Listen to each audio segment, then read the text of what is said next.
traditional societal institutions. And I think organizations will need to figure out over time how much do they want to play into that, right? Or live into that. So you've talked a little bit about how HR doesn't outrun the purpose. I kind of love the idea that it's coming from your top leadership, but I'm sure that it does impact the alignment of the talent lifecycle on your organization. So sure. Your job, how does that purpose alignment affect how you all attract and enable and particularly develop, because that's your role, and retain folks? I mean, I think a lot of what we try to do is to translate the mission for the business objectives we have of today, right? So if the mission is that, like you guys are saying, North Star, right, that we're always looking at and always pointing to, that's our kind of lofty aspiration. It's what we're shooting for. But right in front of us, we've got a really challenging competitive landscape that we're always trying to navigate and figure out. So what we tend to do in HR is say, okay, our mission is the mission, but what kind of tweaks and enhancements to our culture do we need to make to really drive the kinds of business shifts we're trying to deliver? What's our talent model need to look like that aligns with our mission, but again, reflects those more near-term things? So here, our culture and talent levers are more about driving strategy execution, and the mission is our ever-present guide. So I think it's a really positive background factor, and it's a way to translate for our people what we're shooting for and what we're trying to do. Do you ever find yourself sort of and I love the fact that you've mentioned earlier that you actually use your mission statement and your purpose to make decisions, but because you are competing in a fairly tight industry, I'm just wondering, have you ever run across challenges with that purpose alignment to some of the core talent functions? I think that it can create questions, right? Mm-hmm. I think when we think about talent development, talent selection, some of those functions, I think at times people can say, hey, wait a second, does this decision align with our intent in our mission, right? Okay. And while again, almost always our business leaders, our people leaders are making decisions with those thoughts in minds, like anything written on paper, there's interpretation, and people will interpret it in different ways. So, we have had scenarios where people say, I don't get it. I don't get how we're making this decision, because in our mission, it doesn't explicitly state that, or perhaps it states something else and there's an implication. Okay. So, anytime you have these kinds of revered documents, there'll be that risk of misinterpretation, and sometimes it requires a level of explanation. But I mean, from my lens, it's worth it for that trade-off, because it at least forces that kind of organizational conversation and understanding. I love that. It also makes the comparison to the Constitution a little bit more poignant as well. Yeah, especially today, right?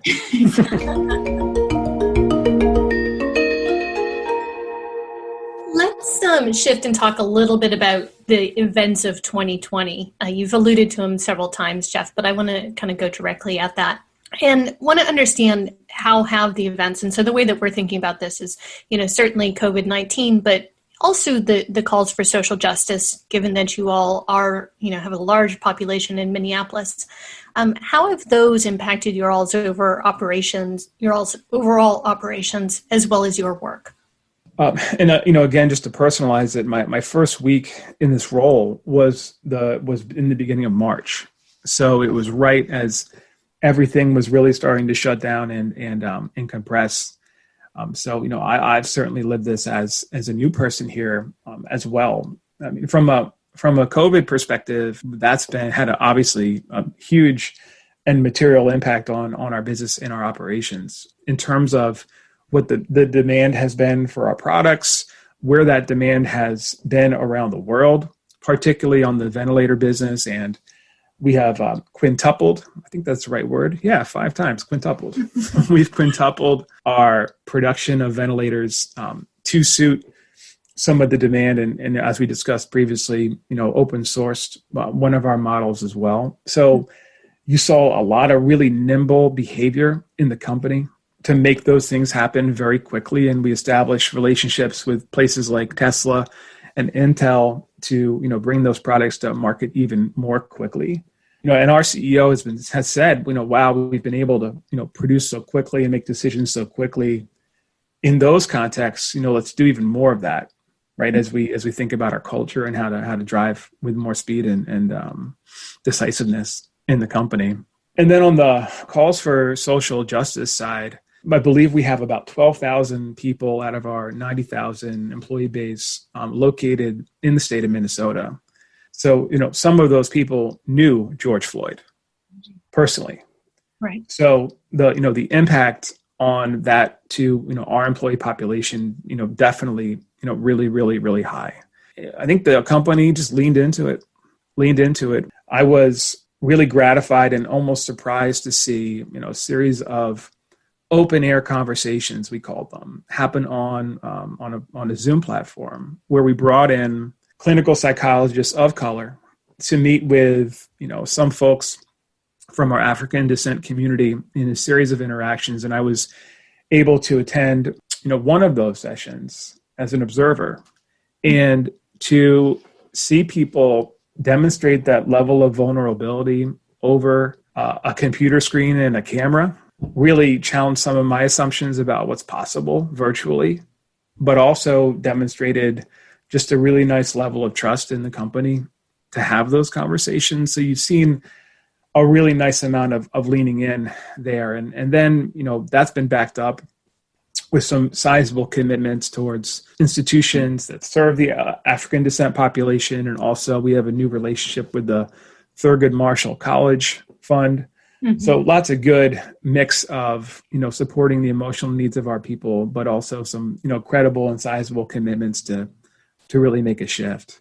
It's hit this company in a big way, for sure. Do you mind if I ask a question right now? Can I just Yes, please, Chris. Sorry, guys. I mean, that's an amazing story, Jeff. And one of the things that I'm hearing a lot about is how this sort of Zoom work life that we've all been forced into sort of strips away a little bit of humanity. And it's that much harder to connect with people on an emotional level. And I know a lot of the L&D teams that I'm talking to are sort of actively trying to find ways to put sort of humanity back into digital learning, to sort of use a catchphrase. But it seems like you went through a pretty powerful experience there. How do you feel about putting the humanity back into digital learning? Did that prompt any thoughts or changes in strategy for you? I think it just opened us up to possibility. I mean, even our, like most major companies, we've had to convert all of our in-person learning programs to virtual programs. And, if you look at our Net Promoter Score or our satisfaction scores, which, admittedly are only one way to measure learning, but it's a near-term measure, right? Yeah. And if you look at our scores in virtual settings compared to our scores in physical settings, they are virtually the same.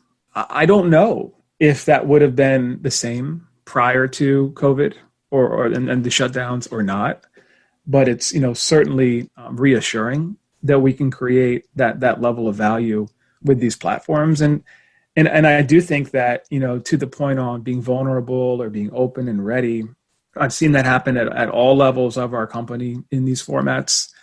And I think it's just we're social creatures, right? We're resilient, adaptable social creatures. And a lot of our venues are closed to us for now. And it's going to come out somewhere. And if we can facilitate it correctly, I think it can even come out online. I'd like to build on that a little bit, Jeff. We're doing some research on managers and manager behavior, particularly during the pandemic. And one of the themes we've hit on is that we're asking managers to do a lot more. You mentioned that facilitating the conversations about social justice, obviously, particularly right after the pandemic and everybody went to working from home, we're asking them to check on kind of psychological safety and do they have the right workspace and all these things that we haven't been asking them to do in the past. And so I'm wondering if, and particularly also keeping in mind purpose here, but I'm wondering if you all have been shifting the way you've been thinking about supporting managers during this time and, maybe piggybacking a little bit off the last question, if you see that shift potentially, having a long-term impact. Yeah, I think there has been some shift. And I mean, it's something I've learned in this time too. And so for a lot of what we've done is to say, how do we empower and inspire managers to bring out the best of their people, right? And give managers, a significant amount of autonomy to, make decisions for their teams and drive innovation and drive success. And for strategic topics and long-term company growth, that's all the right stuff, right? But as it comes to some of these more challenging topics like COVID, social justice, et cetera, managers have been appreciating clear, simple direction. And that's been a change in our approach for how we communicate and equip our managers around these things. So, the sections in these documents that might have been, considerations or thought starters, those have been replaced with here's what to do and what not to do. Just because everybody is so overloaded with so much right now that it's been appreciated to get that level of direction from trusted sources. So I think it's that mix of empower the manager, inspire the manager on those topics. But when it comes to some of these really challenging matters that people have never handled before as a manager, it's about direction and clarity. Yeah. We've also talked in that research a lot about just what you mentioned, specific language. I know as a parent, sometimes I need to read a book that says, say this thing to your kid, don't say that. Yeah. And before I had kids, I was like, what are you talking about? I'm going to know what to say. And that is not the case. And it's kind of similar with this. When you're in a new situation, you don't have a history of knowing how to respond, and you're faced with what is a highly emotional moment. Just having those words to hand, I think, can be really helpful. Yep. It wasn't us, but there was another company who sent all their managers a stack of cards, like playing cards, with different phrases to start conversations on some of these topics. And I thought that was brilliant.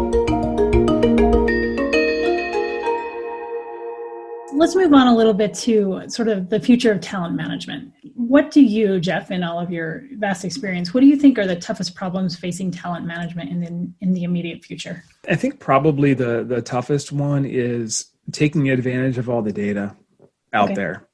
And it's in so many ways, right? It's data about an individual, think about some of the assessments and psychometrics and employee history data we have that we could potentially use in a better way. I think it's about predicting future skills and future jobs and being ahead of that, preparing for it, and then pulling that all into a package that our people who are on the front lines of figuring that out can use and actually apply.